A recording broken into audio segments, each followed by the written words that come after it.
शर्मा परिवार में आज बड़ा ही खुशी का माहौल था, क्योंकि उनकी बहू रुक्षर ने आज घर के कुल दीपक को जन्म दिया था। भगवान ने आज सबसे बड़ी खुशी दे दी मुझे। अपने पोते का चेहरा देख लिया। अब तो मर भी जाऊं तो भी कोई गम नहीं। आप ऐसी बातें मत कीजिए माँ जी। मैं तो चाहती हूँ कि आप इसके भी बच्चों को अपनी गोद में खिलाएं। घर में खुशियों की ये बातें चल ही रही थी, तभी घर के दरवाजे पर दस्तक हुई। मधु ने जाकर दरवाजा खोला तो उनके घर के बाहर बधाई लेने के लिए किन्नर आए हुए थे। मधु ने उन्हें घर के अंदर बुलाया। अब आप लोग भी मेरे पोते को अपना आशीर्वाद दे दीजिए कि ये सदा स्वस्थ रहे और खुश रहे। अरे हाँ माताजी, हाँ, हम इसे आशीर्वाद देने ही तो आए हैं। लाओ बहू रानी, जरा मुन्ने को हमारी गोद में दे दो। रुक्षर ने अपने बेटे को उनकी गोद में दे दिया। वो अपने हाथों से उसकी बलाएं उतारने लगी, मगर तभी उसका चेहरा अचानक से बिल्कुल गंभीर हो गया, जैसे कोई चिंता भरी बात उसके मन में आ गई हो। क्या हुआ? अभी तो आप बहुत खुश थी, अचानक से आप इतनी परेशान क्यों हो गई? पता नहीं, लेकिन कुछ अजीब सा लग रहा है, जैसे तो कोई मुसीबत तुम्हारे परिवार पर आने वाली है। घबराहट हो रही है मुझे। देखिए, अगर ऐसा कुछ है तो आप कोई निवारण कीजिए। आपकी दुआओं में तो बहुत ताकत होती है। आप मेरे मुन्ने की सलामती के लिए उसकी बलाएं उतार लो।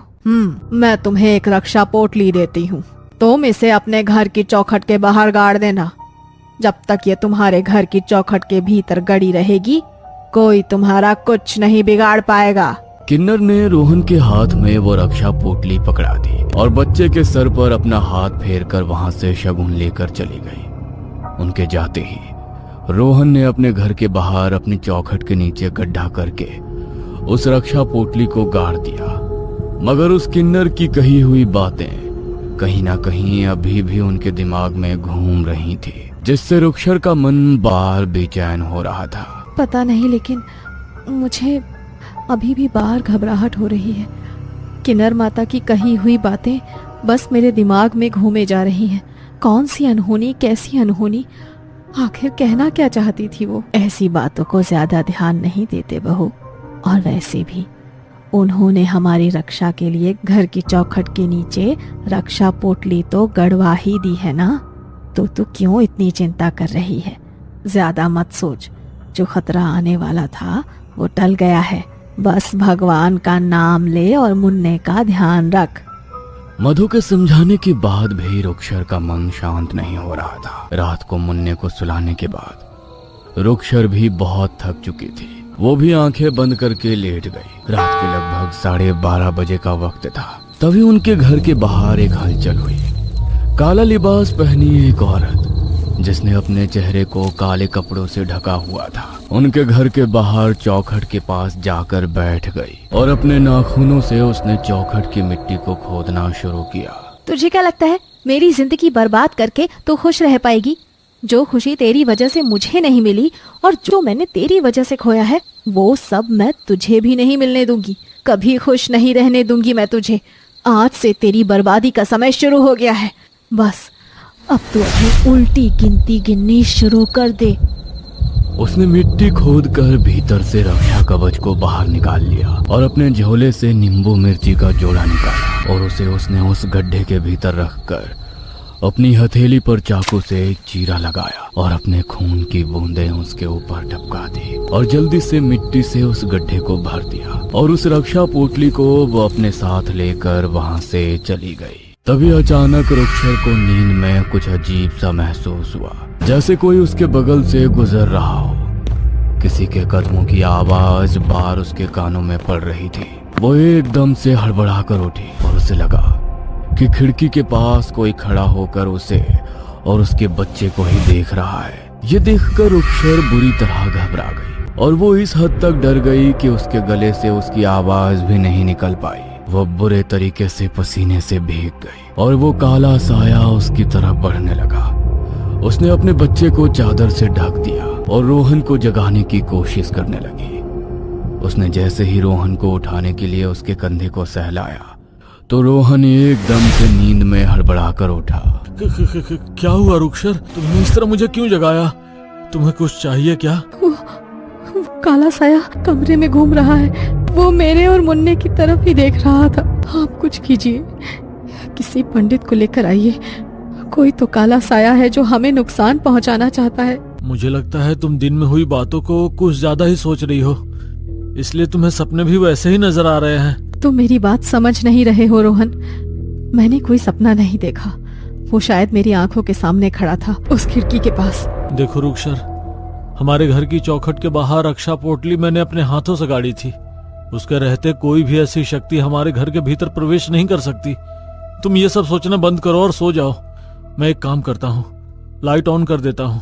लाइट चालू रहेगी तो तुम्हें घबराहट भी नहीं होगी। रोहन ने लाइट ऑन कर दी और रुखसर को भी लगा कि शायद ये उसका वहम ही है, इसलिए वो भी उस बात को महज एक बुरा सपना समझकर वापस सोने के लिए लेट गई। अगली सुबह जब उसकी आंख खुली तो उसने देखा कि उसके पेट पर किसी की खरोच के निशान है। ये देखकर वो जोर से चिल्लाई। तभी बाहर से उसकी सास दौड़कर अंदर कमरे में आई। क्या हुआ बहू, तू इतनी जोर से क्यों चिल्ला रही है? देख, मुन्ना भी डर गया, वो रो रहा है। तू उसे गोद में क्यों नहीं ले रही? मधु ने मुन्ने को गोद में लिया। तभी उसने देखा कि मुन्ने का शरीर एकदम नीला पड़ गया है। ये देखकर वो बुरी तरह घबरा गई। ये मुन्ने को क्या हो गया? इसका शरीर नीला कैसे पड़ गया? इसे जल्दी से हॉस्पिटल लेकर जाना होगा। जल्दी उठ बहू। वो दोनों जल्दी से उसे अस्पताल लेकर भागे। डॉक्टर ने उसे चेक किया और अस्पताल में ही एडमिट कर लिया। अस्पताल में जहां मुन्ने को लिटाया गया था, ठीक उसके ऊपर भगवान की प्रतिमा लगी हुई थी, जिससे वो बुरी शक्ति अब उस पर हावी नहीं हो पा रही थी। पता नहीं इसकी हालत ऐसे कैसे हो गई। ये तो बिल्कुल हेल्दी बेबी था। हमें इसे कुछ दिन हॉस्पिटल में ही रखना होगा। इसके साथ हम कोई रिस्क नहीं ले सकते। लेकिन इसे हुआ क्या है? अचानक से पूरा शरीर नीला पड़ जाना कोई आम बात तो नहीं है। हमें भी कुछ समझ नहीं आ रहा कि आखिर ये क्यों हुआ। खैर, आप चिंता मत कीजिए। हम कुछ दिन इसे हॉस्पिटल में ही रखेंगे तो ये ठीक हो जाएगा। अब घर जा सकते हैं। अस्पताल में ऐसे किसी का रुकना अलाउड नहीं है। लेकिन मुन्ना, आप उसकी बिल्कुल भी चिंता मत कीजिए। हम उसका ध्यान रखेंगे। अभी उसे इन्फेक्शन से बचाना जरूरी है। आप कल उससे मिलने आ सकते हैं। रुखसर और मधु का मुन्ने को वहां छोड़कर हॉस्पिटल से वापस आने का मन तो नहीं मान रहा था, मगर डॉक्टर के कहने पर रुखसर और मधु घर वापस आ गए। लेकिन घर में कदम रखते ही उसका पूरा शरीर इतना भारी हो गया कि वो सीधी ही जमीन पर गिर पड़ी। और जब उसने उठने की कोशिश की तो वो खड़ी ही नहीं हो पाई। अरे बहू, ये क्या हो गया तुझे? तू गिर कैसे गई? ले, मेरा हाथ पकड़, उठ जा। मैं उठने की कोशिश कर रही हूँ माँ जी, लेकिन मुझसे उठा ही नहीं जा रहा। ऐसा लग रहा है कि मेरे पैरों ने काम करना बंद कर दिया है। मैं खड़ी नहीं हो पा रही हूँ। क्या? हे भगवान, ये मेरे परिवार पर कैसी मुसीबतों का पहाड़ टूट पड़ा है। पहले मेरा पोता बीमार हो गया और अब बहू को क्या हो गया? मैं रोहन को फोन करके घर बुलाती हूँ। मधु रुखसर को जैसे तैसे सहारा देकर बेड पर लिटाती है और रोहन को फोन करके ऑफिस से घर बुलाती है। रोहन भी सब कुछ देखकर चौंक जाता है। मुन्ने की तबीयत इतनी खराब हो गई और तुम्हें ना जाने क्या हो गया है। तुम लोग अब मुझे फोन करके बुला रहे हो? अभी वो सब जाने दीजिए और ये सोचिए कि आखिर ये सब हो क्यों रहा है और इसे कौन ठीक करेगा। मैंने कल रात आपसे कहा था कि वो परछाई नजर आ रही है मुझे, लेकिन आपने मेरी बात नहीं सुनी। कोई काली शक्ति प्रवेश कर गई है हमारे घर के भीतर। अगर ऐसा है तो बस वो किन्नर माता ही हमारी मदद कर सकती है। हमें उनके पास जाना होगा। मेरी ऐसी हालत नहीं है माँ जी कि मैं उनके पास जा सकूं। आप उन्हें घर पर ही बुला लीजिए तो वो घर का मुआयना भी कर लेंगी कि कहीं घर में कोई काली शक्ति प्रवेश तो नहीं कर गई। रोहन किन्नर माता को बुलाने के लिए उनके पास पहुंचता है तो पता चलता है कि वो शहर में है ही नहीं। क्या किन्नर माता शहर में नहीं है? हे भगवान, इस समय तो हमें उनकी सबसे ज्यादा जरूरत है और वो शहर में ही नहीं है। आपको कुछ पता है कि किन्नर माता कब तक लौटेंगी? देखिए, वो किसी बहुत जरूरी काम से दूसरे गांव गई हैं। आने में उन्हें एक दिन तो लग ही जाएगा। शायद कल शाम तक वो लौट आएंगी। ठीक है, वो जैसे ही आए उन्हें मेरे आने की खबर देना और उन्हें हमारे घर भेज देना। हम बहुत तकलीफ में हैं। जी, आप बिल्कुल भी चिंता मत कीजिए। किन्नर माता जैसे ही आएंगी मैं उन्हें आपके बारे में बता दूंगा। रोहन परेशान होकर वहां से अपने घर आता है, लेकिन जैसे ही वो अपने कमरे में घुसता है तो अंदर का नजारा देखकर उसके होश उड़ जाते हैं। रुक्षर अपने हाथों को मरोड़कर अपने सर को जोर से दीवार पर पटक रही थी और उसके सर से रिसता हुआ खून दीवार से होते हुए जमीन पर बह रहा था। ये देखकर रोहन दौड़ता हुआ उसके पास गया। उसने जैसे ही रुक्षर को अपनी तरफ मोड़ा तो रुक्षर ने उसे इतनी जोर से धक्का दिया कि उसका सर सीधा सामने की दीवार पर जाकर लगा। आवाज को सुनकर मधु दौड़ती हुई अंदर आई तो अंदर का नजारा देखकर उसके पैरों तले से भी जमीन खिसक गई। ये तो क्या कर रही है बहू? ये तुझे क्या हो गया है? ये खून? रोहन तो ठीक तो है ना? हाँ माँ, मैं ठीक हूँ, मगर रुक्षक को ना जाने क्या हो गया है। ना तो मैं इसे जिंदा रहने दूंगी और ना इसके बच्चे को। इन दोनों को तो मैं अपने साथ लेकर ही जाऊंगी। पहले मुझे इसकी आंखों के सामने इसके बच्चे को खत्म करना था, लेकिन अब लगता है पहले मुझे इसे ही खत्म करना पड़ेगा। रुक्षर के मुंह से उस आवाज और उन बातों को सुनकर रोहन और मधु हैरान रह गए थे कि आखिर ये सब क्या हो रहा है। तभी रुक्षर ने मेज पर रखे वास को उठाया और उसे अपने सर पर दे मारा। उसका सर बुरी तरह से जख्मी हो चुका था, मगर वो खुद को नुकसान पहुंचाना बंद नहीं कर रही थी। रोहन और मधु ने उसे रोकने की कोशिश की तो उसने उन दोनों की गर्दन को अपने हाथों से जकड़ लिया और उन्हें किसी सामान की तरह हवा में उछाल दिया और एक छुरी उठाकर खुद को उससे छलनी करने लगी। हे भगवान, तेरे रहते ये सब क्या हो रहा है? मेरी बहू की रक्षा कर, किसी को हमारी मदद के लिए भेज भगवान, हे भगवान। मधु के इतना कहते ही उनके दरवाजे पर एक दस्तक हुई। घर का दरवाजा खुद ब खुद खुल गया और किन्नर माता घर के अंदर आई। किन्नर माता, आप तो शहर में थी ही नहीं। मैं शहर से बाहर जा नहीं पाई।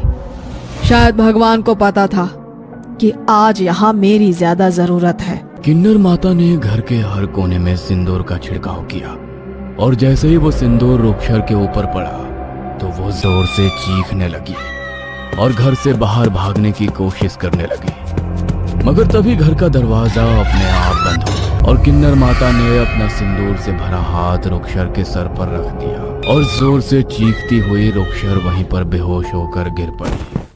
किन्नर माता ने उसे बिस्तर पर लेटाया और उसके बिस्तर के चारों कोनों पर सिंदूर से बंधन कर दिया ताकि वो वहां से उठ ना पाए। वो जल्दी से बाहर आई और उन्होंने घर के बाहर जाकर घर की चौखट के नीचे की जमीन को खोदना शुरू किया और उन्हें जिस चीज का शक था वही हुआ।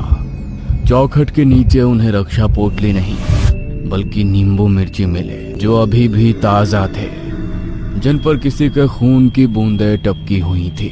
मुझे लगा ही था कि किसी ने जानबूझकर कुछ किया है। किसी ने मेरी दी हुई रक्षा पोटली यहाँ से निकालकर टोटका किया हुआ नींबू मिर्ची अपने खून का छिड़काव करके यहाँ पर गाड़ दिया, जिस वजह से कोई अतृप्त शक्ति तुम्हारे घर के भीतर प्रवेश कर गई। मगर अब तुम चिंता मत करो, इस शक्ति को जिसने भी तुम्हारे घर में भेजा है अभी उसी के पास वापस जाएगी। किन्नर माता ने कुछ मंत्रों का उच्चारण करते हुए वो नींबू मिर्ची घर के पीछे ले जाकर अपनी हथेली में उसे फोड़ दिया और उसे जला दिया। तभी दूर एक घर में एक लड़की की चीख सुनाई दी। किसी को वो नींबू मिर्ची मिल गया है और किसी ने मेरे टोटके को मुझ पर ही वापस भेज दिया है। अब मैं क्या करूं? ये शक्ति तो मुझे मार डालेगी। पहले तो उसकी वजह से मम्मी पापा चले गए और अब उसकी वजह से मेरी भी जान जाएगी। मम्मी पापा, आप मेरी बात समझने की कोशिश तो कीजिए। मैं रोहन से बहुत प्यार करती हूँ और वो भी मुझे बहुत चाहता है। हम दोनों शादी करना चाहते हैं। प्लीज आप मना मत कीजिए। तुझे एक बार में कही बात समझ नहीं आती क्या? हमने बोला ना कि हम बिरादरी के बाहर तेरी शादी नहीं करेंगे तो मतलब नहीं करेंगे। भूल जाओ उस लड़के को। कल विक्रम भाई साहब अपने लड़के के लिए तुझे देखने आ रहे हैं। चुपचाप वहीं पर शादी कर ले वरना ठीक नहीं होगा। प्लीज पापा ऐसा मत कीजिए। मम्मी आप तो पापा को समझाइए। अरे उन्हें मैं क्या समझाऊं? तुझे जो बोला है चुपचाप उनकी बात सुन, वरना हमारा तुझसे कोई रिश्ता नहीं।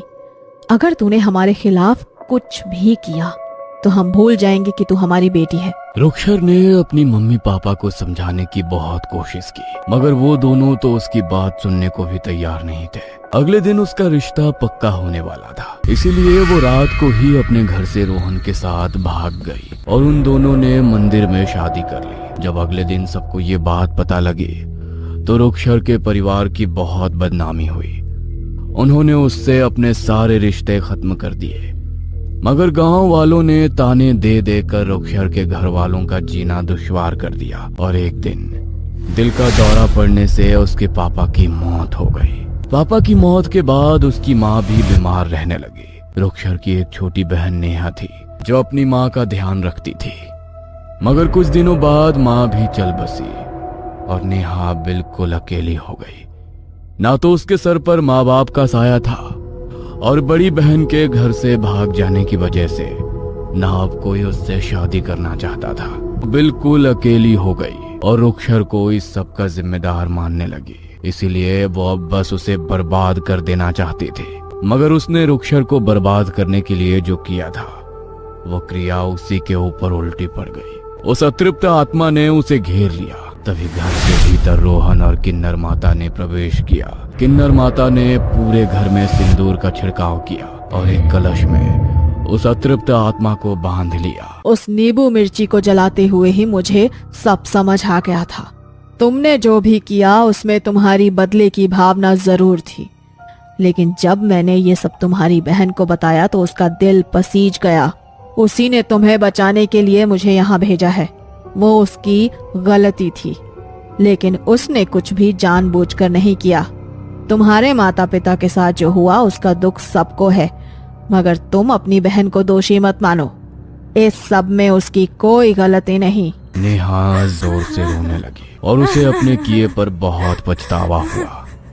जब रुक्षर को उसकी हालत का पता लगा तो उसने उसे अपने पास ही रख लिया और उसके मन में जो भी मैल था अपनी बहन से मिलने के बाद वो सब धुल गया। रुक्षर और रोहन ने मिलकर एक अच्छे लड़के से उसकी शादी करा दी और उसे भी अब एक नई जिंदगी मिल गई। रात के 2:35 हो रहे थे। शहर के बाहर जाने वाली सड़क पर दूर तक सन्नाटा पसरा हुआ था।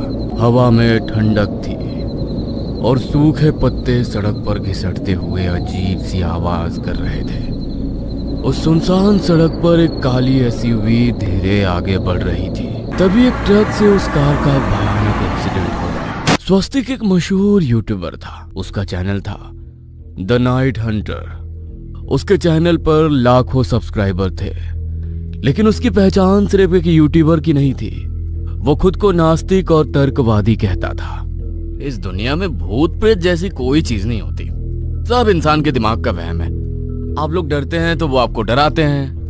उसके चैनल के वीडियो अक्सर भूतिया जगहों पर सच दिखाने वाले होते थे। जहां लोग डरते थे वहां स्वस्तिक कैमरा लेकर चला जाता था। पुराने किले, सुनसान अस्पताल, खंडहर हवेलियां और हर वीडियो के अंत में उसका वही डायलॉग होता था, देख लिया ना, भूत कहीं नहीं होते हैं।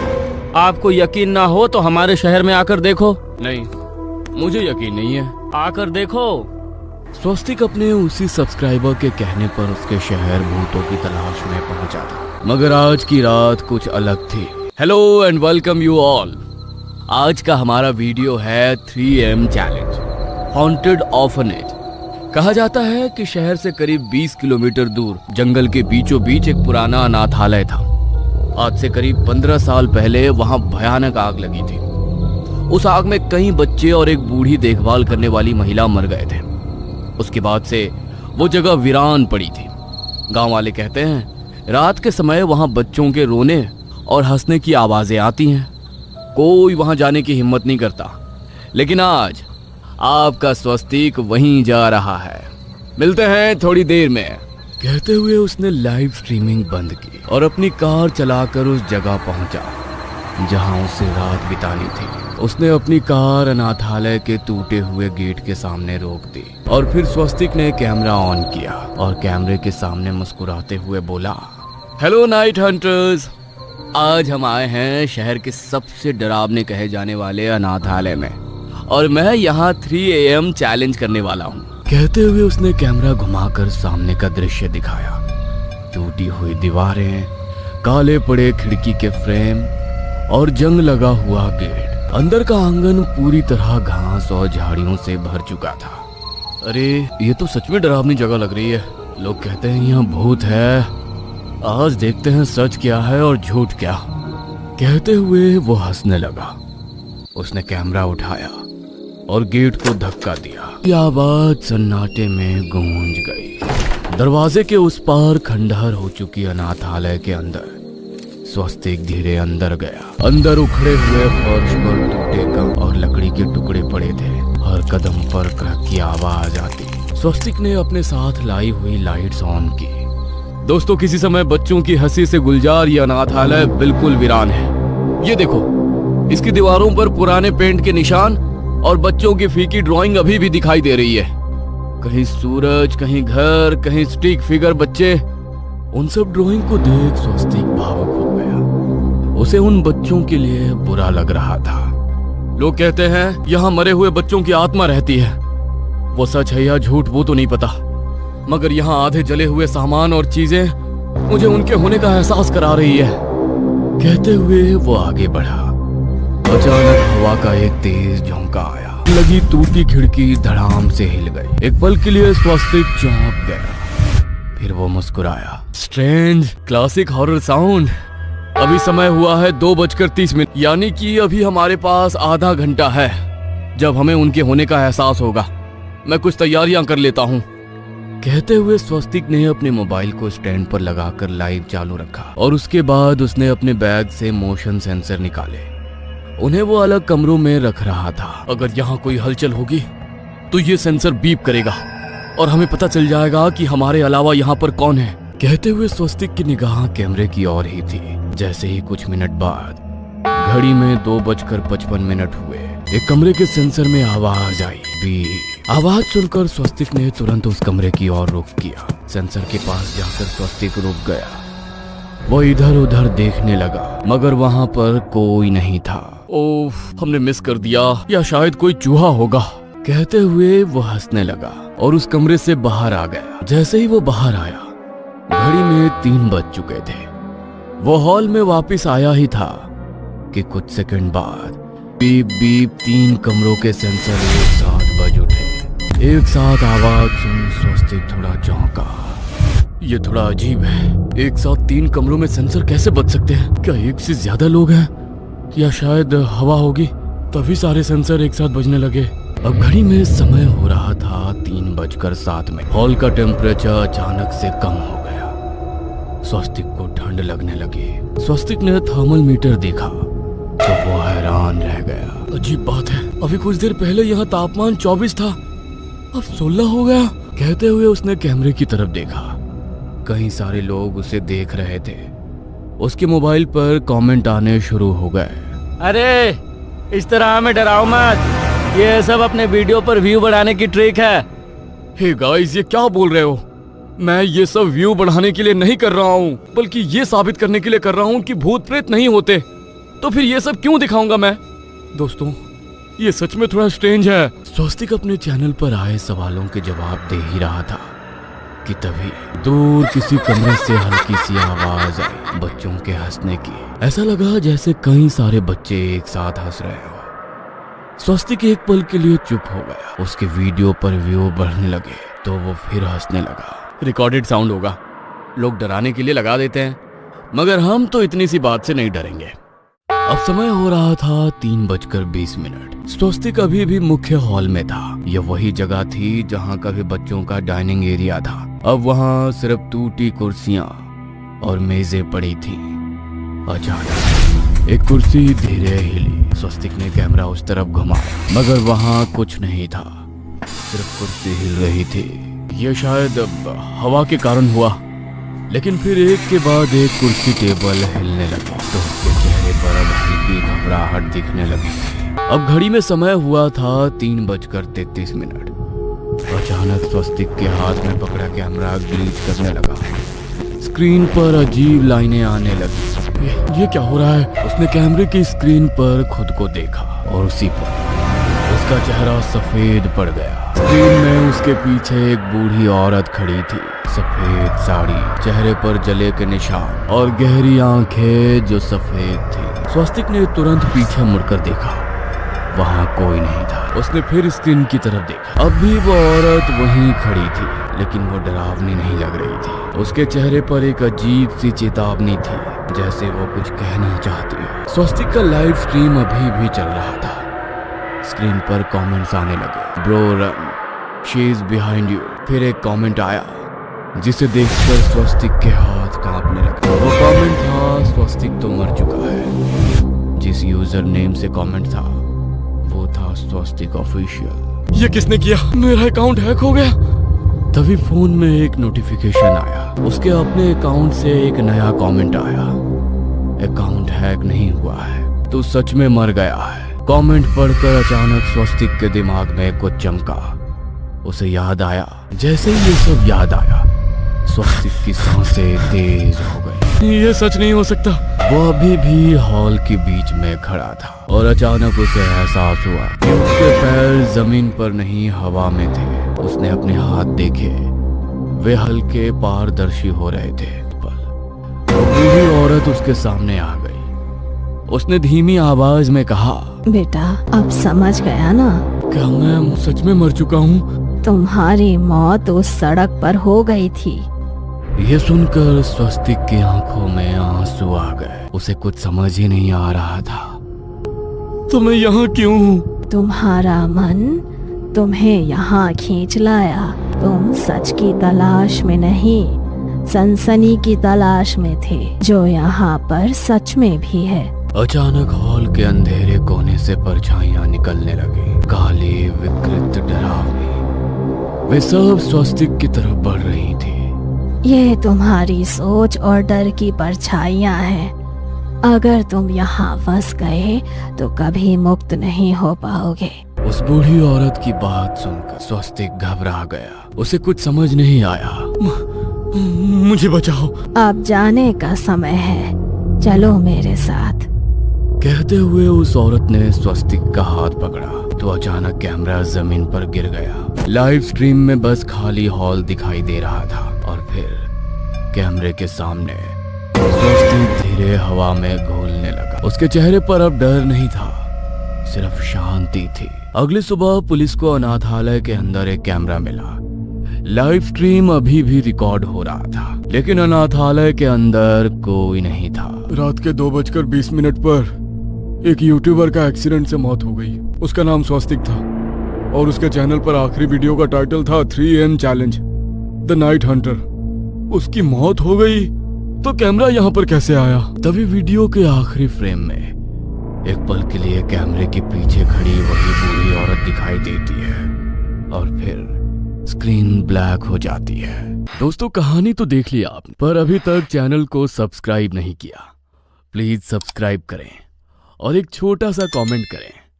आपका हर एक कमेंट हमें और अच्छे वीडियो बनाने के लिए मोटिवेट करता है और YouTube को भी लगता है कि ऑडियंस हमारे चैनल को पसंद करती है। शुक्रिया। हम फिर मिलेंगे अगले शनिवार